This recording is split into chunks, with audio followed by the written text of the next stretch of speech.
Hello friends, मेरा नाम है सूर्या भगत। अभी रिसेंट जेकेएस एग्ज़ाम में मेरी 46 रैंक आई है। ये हमारी सेकंड वीडियो है। जो फर्स्ट वीडियो थी उसमें मैं और डॉक्टर विवेक शर्मा जी हमने बताया था कि हम ये नया यूट्यूब चैनल लेके आए हैं जिसमें कि हम आप सबको गाइडेंस करेंगे रिगार्डिंग वेरियस एग्ज़ामिनेशंस, जिसमें जेकेपीएससी के एग्ज़ाम्स होंगे, जेकेएसएसबी एग्ज़ाम्स होंगे, सिविल सर्विसेज की प्रिपरेशन और ढेर सारी गाइडेंस लेके आएँगे। अ, जी। तो अगर हम स्ट्रैटेजी की बात करें तो स्ट्रैटेजी इसीलिए ज़रूरी है कि जो एग्ज़ाम होता है इसमें खाली एक कंपोनेंट नहीं होता सक्सेस के लिए। तो सक्सेस के लिए बड़े मल्टीपल कंपोनेंट्स होते हैं। तो जो प्लानिंग, एग्ज़ीक्यूशन, स्ट्रैटेजाइज़ का जो पार्ट होता है ये बहुत सिग्निफिकेंट होता है। तो क्योंकि ज़्यादातर लोग हार्ड वर्क तो बहुत करते हैं, या तो डायरेक्शन नहीं होती है, तो या फिर कोई ना कोई और कैजुअलिटी होती है उसमें। इसीलिए स्ट्रैटेजी, क्योंकि हमें लगा है कि स्ट्रैटेजी बहुत इंपॉर्टेंट है इसमें, क्योंकि अगर आपके पास एक विजन है, एक इनसाइट है, तभी आप आगे उसको एग्जीक्यूट सही से कर पाओगे। तो जी। स्ट्रैटेजी के लिए हम चाहते हैं कि एक आपको इनसाइट दी जाए। लार्जली तो हर किसी की अपनी एक स्ट्रैटेजी होती है, बट एक ब्रॉड फ्रेमवर्क जो होता है वो जी। जनरल सेम ही रहता है। तो उस पे हम बात करेंगे। जैसे कि अगर हम जेकेएस मेंस जो भी आ रहा है, एग्ज़ाम आ रहा है, उसकी बात करें तो हमें क्या करना है, जो भी एस्पिरेंट हैं, जो भी न्यू एस्पिरेंट्स हैं, जो प्रिपरेशन कर रहे हैं, फर्स्टली हमने क्या करना है, जो सिलेबस है, सिलेबस तो हमें लेना ही है। सिलेबस के साथ-साथ हमें उसे एक शॉर्ट फॉर्म में लिखना है। जैसे कि जीएस 1 में कौन-कौन से कंपोनेंट हैं, हमारे पास वर्ल्ड हिस्ट्री है, हमारे पास मेडिवल हिस्ट्री है, हमारे पास एंशिएंट हिस्ट्री है, आर्ट एंड कल्चर है। इसके बाद फिर हमें उसमें सोसाइटी लिखना है, जियोग्राफी लिखना है। जब ये कंपोनेंट्स लिखे होंगे ना, तो फ्रेमवर्क एक ये होगा कि हमें पता होगा, अच्छा ये 4 कंपोनेंट जीएस 1 में है। तो जैसे हम प्रिपरेशन करेंगे सिलेबस वाइज़ ये कंपोनेंट्स लिखे होंगे, तो एक स्ट्रीमलाइन में हमारी प्रिपरेशन चलेगी। और इसके साथ में हम क्या करेंगे, हम जैसे कि हमें पता है कि हमारे 4 तो जीएस के सब्जेक्ट्स होते हैं, तो हम क्या करेंगे कि जैसे हमारे पास एस्से आ गया, हमारे पास जीएस 4 एथिक्स का पेपर आ गया, और जो हमारा ऑप्शनल का सब्जेक्ट है, अगर हम ब्रॉड वे में देखें, तो नियरली इनका 1000 नंबर बनते हैं, 1000 नंबर बनते हैं। तो हमें प्रिपरेशन तो करनी ही है, लेकिन जो हमने सबसे ज़्यादा फ़ोकस रखना है, वो हमें इन 1000 नंबर पे रखना है, क्योंकि हमें पता है ये स्कोरिंग है। एथिक्स में हम 175 भी ले सकते हैं, 180 भी ले सकते हैं, ऐसे में भी स्कोर कर सकते हैं। और जो नेक्स्ट वीडियोज़ हम लेके आएँगे, उनमें तो हम ये भी बताएँगे कि हम मतलब वीडियो लेके आएँगे कि हमें ऐसे कैसे लिखना है, अगर कोई टॉपिक आता है तो हमें उसकी फ्रेमिंग कैसे करनी है, हमें उस ऐसे में किस तरीके से अटेम्प्ट करेंगे तो ज़्यादा स्कोर मिलेगा। और हमें अगर क्वेश्चंस का अटेम्प्ट करने हैं, 15 मार्क्स का क्वेश्चन अटेम्प्ट करना है, 10 मार्क्स का क्वेश्चन अटेम्प्ट करना है, वो किस तरीके से करना है, क्या-क्या चीज़ें हमें फिर माइंड में रखनी है, 7 साढ़े 7 मिनट में किस तरीके से सोचना भी है और लिखना भी है। तो हम ये सारी वीडियोज़ हम नेक्स्ट में लेके आएँगे। अभी तो ब्रॉड वे में हम स्ट्रैटेजी की ही बात करेंगे। जी, डॉक्टर साहब। ठीक है, तो जैसा कि इन्होंने बात की है कि कुछ कंपोनेंट्स हैं जिनकी वेटेज ज़्यादा ज़्यादा है। होती है, या फिर यूँ कहो कि एफर्ट्स जो होती हैं, एक रीज़नेबल एफर्ट से बहुत ज़्यादा अच्छे आउटकम्स आ सकते हैं। जा कुछ ऐसे जैसे पोर्शन है जो ओवरलैप करते हैं, जैसे ज्योग्राफी में कुछ पोर्शन होता है जो इन्वायरमेंट के साथ ओवरलैप कर रहा होता है। कुछ सोसाइटी का पोर्शन सोशल जस्टिस, पॉलिटी के साथ ओवरलैप कर रहा होता है, आईआर का इकोनॉमी के साथ कर रहा होता है, या फिर सिक्योरिटी के साथ कर रहा होता है। कर रहे तो ऐसे एरियाज़ को स्टिक करना चाहिए, इसीलिए क्योंकि एक तो आपका रिसोर्स टाइम सेविंग होगी, आपका कॉन्सेप्ट कंसोलिडेट हो जाता है, और दूसरा जो इसमें मार्क्स स्कोरिंग होती है वो बढ़ने के चांसेस रहते हैं। और जैसे कि हम अभी सब्जेक्ट वाइज ही बात कर लें कि एसए जो है वो इसलिए इम्पोर्टेंट है क्योंकि एसए के लिए आपको एक अलग से एफर्ट डालने की ज़रूरत नहीं होती है। मैं ये नहीं कह रहा कि बिल्कुल ही नहीं होती है, बट लार्जली नहीं होती है। जितना हमने जीएस जर्मन स्टडीज़ में पढ़ा होगा, मैंने तो यही किया था कि जितना हमारा जीएस का नॉलेज है, जो हमारे पास डेटा है, हमारे पास कोड्स हैं, हमारे पास वो किसी चीज़ के बारे में इन्फॉर्मेशन है, वही चीज़ें हम लिखते हैं, ऐसे में लिखते हैं, लेकिन एक एकदम फ्लुएंट लैंग्वेज में लिखते हैं, एकदम स्टोरी फॉर्म में लिखते हैं कि जो हमारा एग्ज़ामिनर है, उन्हें ना मतलब एक स्टोरी सी फीलिंग आए कि वो एक मूवी देख रहे हैं, इस हिसाब से हमें ऐसे लिखना होता है। तो मुझे लगता है तभी स्कोरिंग भी हो जाता है, अच्छा स्कोर भी मिल जाता है। हाँ, और एसए में एक इम्पॉर्टेंट चीज़ और होती है कि आपके पास कंसिडरेबली ज़्यादा टाइम होता है कंपेयर टू जीएस के पेपर्स में।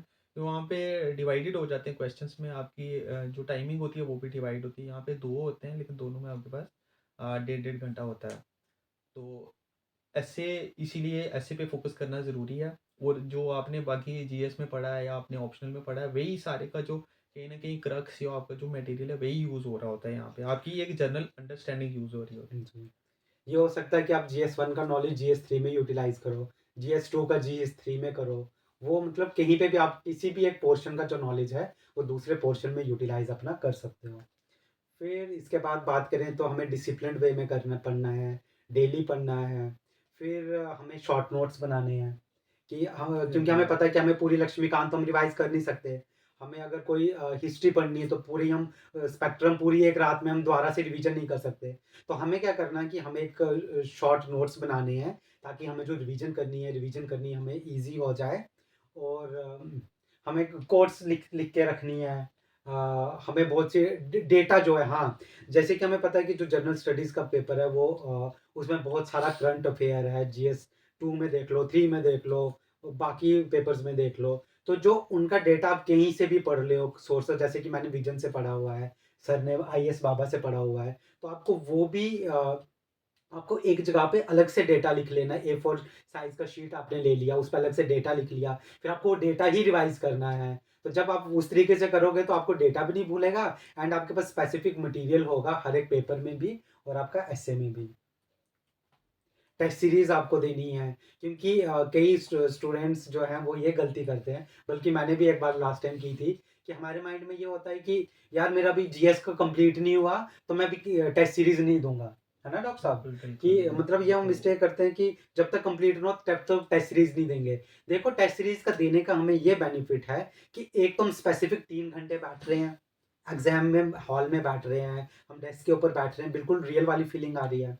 नंबर 2 पॉइंट ये है कि जब 20 क्वेश्चन्स हमें रियल में अटेम्प्ट करने पड़ते हैं, फिर हमें पता लगता है कि यार मेरी स्पीड से तो 17 ही अटेम्प्ट हो रहे हैं, 18 ही अटेम्प्ट हो रहे हैं, तो मुझे टाइम कैसे बचाना है, मुझे स्पीड में कैसे लिखना है, वो प्रैक्टिस हमारी वहाँ पे हो जाएगी, टेस्ट सीरीज़ हो जाएगी। और मोस्ट ऑफ द टाइम ऐसा होता है कि बहुत रेयर केसेस होते होंगे जहाँ पे 20 में से 20 क्वेश्चन्स मुझे लगता है किसी कैंडिडेट को आते होंगे। तो कई बार क्या होता है कि हमें 15, 16, 17 क्वेश्चन्स ही आते होते हैं।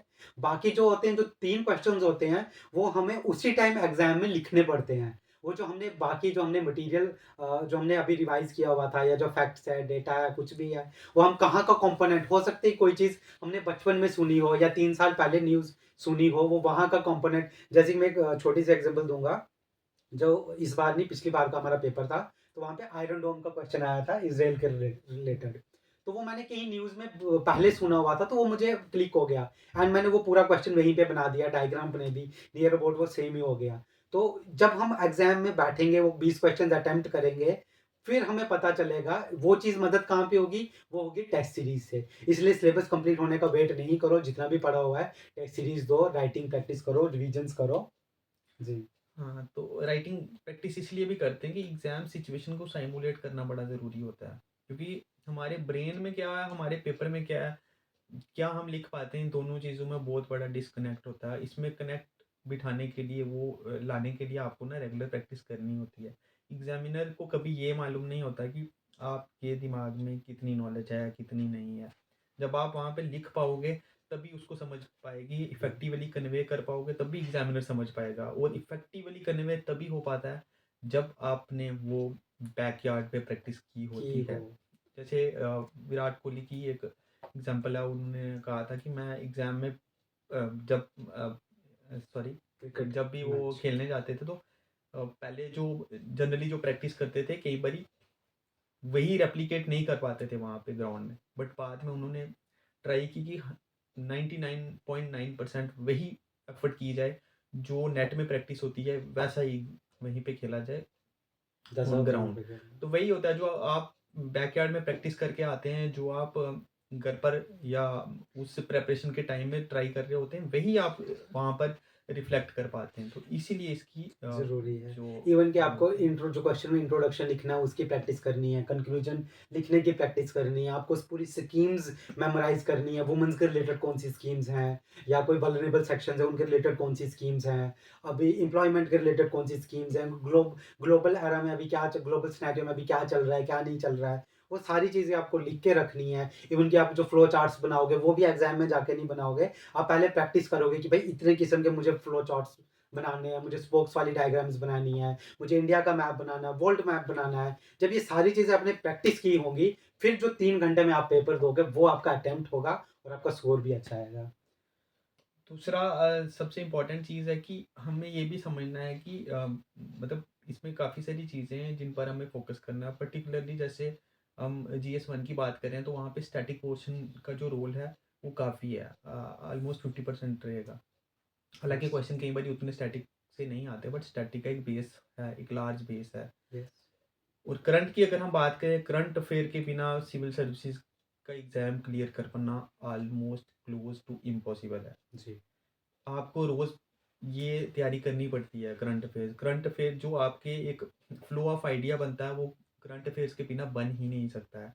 और लिंकेज बिठानी बड़ी ज़रूरी होती है। जो सिलेबस होता है, सिलेबस में कुछ जो टॉपिक्स होते हैं, मान लेते हैं कि इंक्लूसिव ग्रोथ की बात करते हैं, तो आपको स्टैटिक पोर्शन में मिल जाएगा। बट क्योंकि चीज़ें स्कीम्स, नई स्कीम्स, प्रोग्राम्स या आउटकम्स, बजट वगैरह ये सब कुछ नया आता रहता है, तो उसको लिंक करना बड़ा ज़रूरी है। तो वो जो क्योंकि इस एग्ज़ाम में ये एग्ज़ाम और रेस्ट ऑफ द जो एग्ज़ाम आज तक हमने दिए होते हैं, वो एक पैटर्न पर चल रहे होते हैं। हम एक स्टैटिक क्वेश्चन कुछ पढ़ते हैं तो क्वेश्चन वैसे ही आते थे, हम वैसे आंसर कर देते थे। बट यहाँ पे कनेक्टिंग द डॉट्स का जो कॉन्सेप्ट है यस, कि आप जो पढ़ रहे हैं वहाँ से एक एनालिसिस आप बनाओगे, वो एनालिसिस आप यूज़ करोगे क्योंकि क्वेश्चन बड़ा डायनेमिक्स आता है। आप जितने भी प्रीवियस ईयर क्वेश्चन पेपर अ, यहाँ के हमारे JNK के देखेंगे या फिर जी, किसी और स्टेट सर्विस के एग्ज़ाम के या फिर UPSC के देखेंगे, तो बड़ा डायनामिक वे में पेपर आता है। वो इसीलिए आप उसको टैकल कर पाओगे अगर आपने उसको उसकी डायनामिसिटी को समझा हुआ, आपने स्टैटिक पोर्शन को करंट के साथ लिंक किया हुआ और रेगुलर किया हुआ है,